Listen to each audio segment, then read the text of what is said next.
আপনারা বলুন তো, গরুর গোশত খাওয়া এটা হালাল না হারাম? হালাল। কুকুরের গোশত খাওয়া হালাল না হারাম?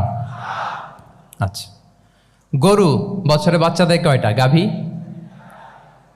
আচ্ছা, একটা। কুকুর দেয় কয়টা? কয়টা? 7টা, 8টা, 10টা? ফ্যামিলি প্ল্যানিং নাই তো? দেদারসে দিচ্ছে।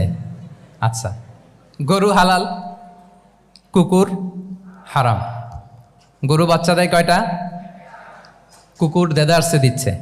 তারপরেও বলেন, আমাদের এই যে বাংলাদেশে আমাদের কুরবানির ঈদে লক্ষ লক্ষ গরু জবাই হয়, বিয়ের অনুষ্ঠানগুলোতে এত গরুর গোশত আমরা খাই, আর প্রতিদিনের চাহিদা মেটানোর জন্য তো কত গরু কোরবানি করা হয়। এরপরেও বলেন, বাংলাদেশে গরু বেশি না কুকুর বেশি? সবাই বলেন, গরু বেশি না কুকুর বেশি? কারণ কি? হালাল। কারণ কি?